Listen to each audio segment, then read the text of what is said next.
This is one that I've been wanting to do for a while. I've ranted about this so many times, and hopefully, this is the last time that I rant about this.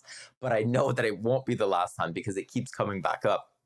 And it's the idea of token listings.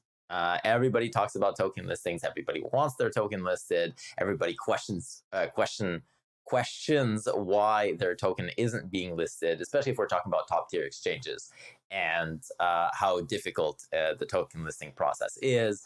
And then especially in EOS, when we talk about, well, we've got exchanges that are block producers, so why aren't they listing tokens, EOS based tokens or EOS native tokens on their exchanges, etc. And that's what I want to talk about today. And a big part of why I want to talk about this, obviously where this comes from and why I see this so frequently, is because we have very few EOS based tokens listed on top tier exchanges, and why that might be and what's required for that to happen. So for those who have gone through the process, it's not that it's necessarily complicated, but there are some key pieces of information. There are key milestones to achieve before getting a token listed. And the first one typically is the legal opinion. And so you need to go through a reputable, and I say reputable somewhat lightly because every exchange has their own guidelines and or requirements for what is considered reputable in terms of what they accept in terms of a legal opinion, where it comes from, who can do it, et cetera, et cetera. Sometimes they've got preferred partners, other times they've got specific jurisdictions that legal opinion needs to come from. And then there's a certain price point as well in terms of what level of experience that either that firm or that lawyer needs to have for them to be comfortable in accepting that legal opinion. And when I talk about legal opinion, I'm referring back to the idea that you need a legal opinion that showcases that your token is not a security. So that's generally the idea. And sometimes you need more than one legal opinion. You need, for example, I know of one exchange that you need a legal opinion based in the United States, and you need one from the jurisdiction in which your company or your token is registered in.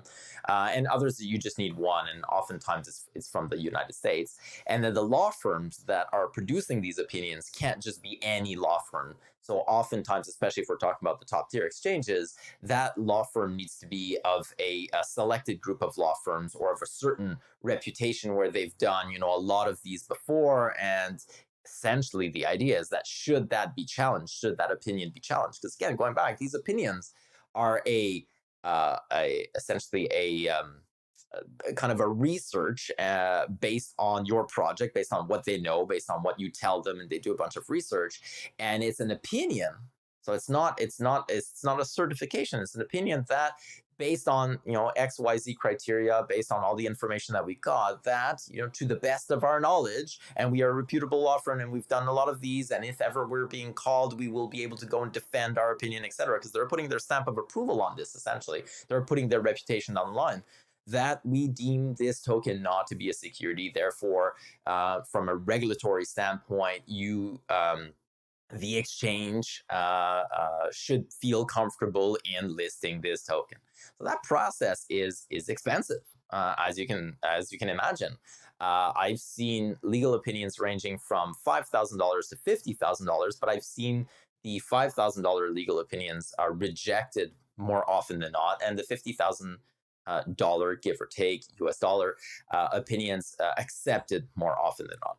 That's just your first step. That's just after you've engaged with them. They might be interested. You've given a deck of what your project is. You've shown them how much volume you have, the size of your community, your milestones, how much funding you have, et cetera, et cetera, et cetera. There's a bunch of stuff before that. But let's assume that you're in a position where the exchange deems that, yes, they're at least interested in looking at whether or not they should they'd like to list you, because there seems to be a right fit there, and it's going to be beneficial for both parties. Get your legal opinion done. You've got that done. Now you've got listing fees. People often complain about listing fees, and the listing fees, depending on the exchanges, can range, and depending on the market we're in. So obviously in a hot market, their resources are limited, and so they need to, it's supply and demand, and so they need to choose where they want to dedicate their human resources. And obviously, the highest bidder, just like in any other market, it's a free market. Then prices go up in order to filter out, so there's less applications, just a standard. But let's say that applications typically will range between 600,000 US dollars to, I've seen, up to $2 million, a little over $2 million for an application for a token project. And those funds, people complain. What are those funds going for? Well, in large part, it's marketing. Another big part of that, obviously, is the staff required to do the research. There are people on the other side. These exchanges are doing research on your project. And ideally, if you've ever gone through this process, the idea is that both parties want to win. Both parties want to get something out of this. They want so they, being the exchange, want your listing to be successful. They want all eyes to be on your project. They want people to see that they've now included your community in this, because again, it's kind of onboarding a community onto their platform. And so there are costs to that. There's a marketing team, there's the legal team, they've got to do their reviews. And then there's a big part of this is the DevOps team, the engineering team.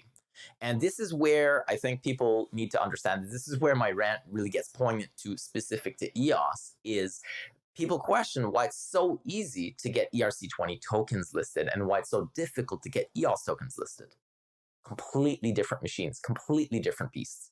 At this point, all of the exchanges have DevOps teams and they've got engineers that are comfortable with the ERC20 token standard. It's a standard. So adding an extra project on there, all their API calls, all of the work that they need to do in order to have the necessary infrastructure in place and monitoring tools, et cetera, in place to be able to accept tokens.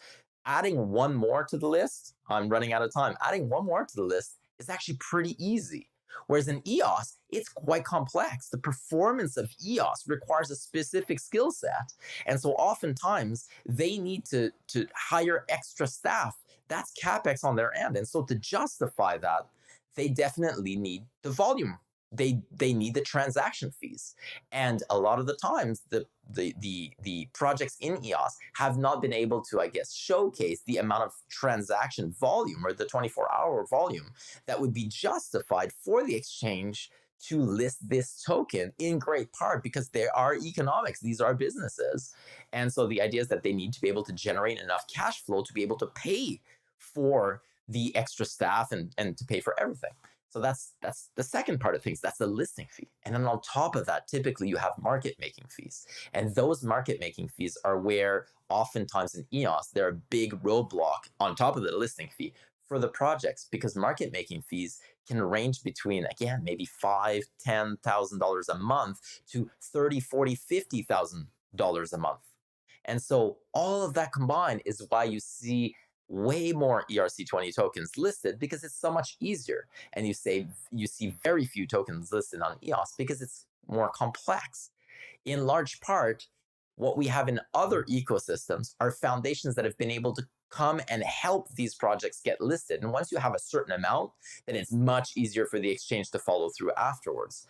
But it's not going to remove the legal requirements for the legal opinion letter. It's not going to remove the actual cost for the exchange to market the listing and to actually pay the staff to onboard the APIs or all the technical requirements to list, etc.